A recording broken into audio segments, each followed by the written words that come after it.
अस्सलामुअलैकुम व्यूवर्स, आज मैं आपको बनाना सिखाऊंगी फ्रेंच टोस्ट, जो कि बच्चों के लंच बॉक्स के लिए और ब्रेकफास्ट के लिए एक आइडियल रेसिपी है।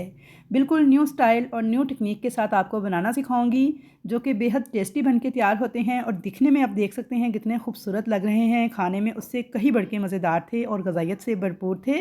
आई होप कि आपको और आपके बच्चों को बहुत ज़्यादा पसंद आएगी ये रेसिपी। सबसे पहले मैंने ले लिए हैं 2 अदद अंडे। पिसी हुई चीनी मैंने डाली है 1 टेबल स्पून भर के। नमक इसमें डालेंगे हाफ़ टी स्पून के बराबर, या फिर आप हस्बे ज़ायका ऐड कर सकते हैं। काली मिर्च का पाउडर डालेंगे 1/4 टीस्पून के बराबर। 4 टेबल स्पून इसके अंदर नॉर्मल टेम्परेचर वाला दूध डाल देंगे, रूम टेम्परेचर पे दूध था। सोया सॉस डाल देंगे इसके अंदर हाफ़ टेबल स्पून के बराबर, और वनीला एसेंस इसमें डाल देंगे 3 से 4 ड्रॉप्स। अगर आपके पास वनीला एसेंस ना हो तो इसकी जगह पे आप 3 से 4 इलायची का पाउडर भी पीस कर डाल सकते हैं। अच्छी तरह से इन तमाम चीज़ों को मिक्स कर लेंगे, यानी फेंट लेंगे।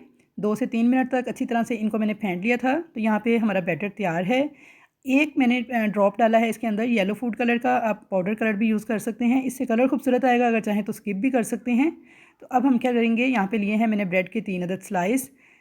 ऑयल डाल के तवे को थोड़ा सा गर्म करेंगे। इसके ऊपर मैंने बिल्कुल थोड़ा सा ऑयल डाला है और साथ मैंने थोड़ा सा देसी घी डाला है, तकरीबन 1 टीस्पून के बराबर। अब चाहें तो बटर भी ऐड कर सकते हैं। अब थोड़ा सा मैं इस स्लाइस को उठाऊंगी, डिप करूंगी एक साइड से, और दूसरी साइड से डिप करके जो एक्स्ट्रा सारा मटीरियल है वो इस तरह से नीचे की तरफ गिरा दूंगी, और इसे मैं डाल दूंगी तवे के ऊपर। बिल्कुल लो फ्लेम पे आपने इसको पकाना है। दूसरा स्लाइस भी मैंने ऐड कर दिया है।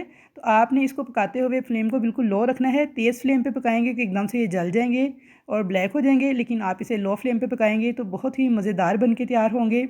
उलट पुलट करते हुए 3 से 4 मिनट मैंने इन्हें दोनों साइडों से पका लिया था बिल्कुल लो फ्लेम पे। तो ये देखिए माशाल्लाह से कितना खूबसूरत कलर आ चुका है।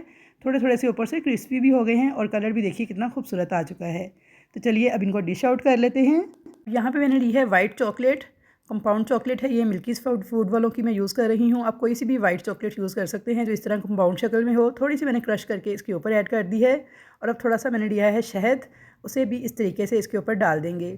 तो बस शहद और चॉकलेट डालने से आपके बच्चे इसे झटपट से खा लेंगे और बहुत ही ज़्यादा पसंद आएगी उनको, और बहुत ही मज़ेदार ये रेसिपी बनके तैयार होती है। इसके अंदर सोया सॉस का, काली मिर्च का और नमक का बहुत ही ज़बरदस्त किस्म का फ्लेवर आता है कि जिसे आप भूल नहीं पाएंगे। आई होप कि आपको रेसिपी ज़रूर पसंद आएगी। एक बार ट्राई ज़रूर कीजिएगा। रेसिपी पसंद आए तो वीडियो को लाइक शेयर भी कर दीजिएगा। चैनल पर नए हैं तो सब्सक्राइब भी कीजिएगा, और कमेंट सेक्शन में मुझे ज़रूर बताइएगा कि आपको मेरी ये रेसिपी कैसी लगी। तो इंशाल्लाह ताला मुलाकात होगी नेक्स्ट नई रेसिपी के साथ। तब तक के लिए अल्लाह हाफिज़।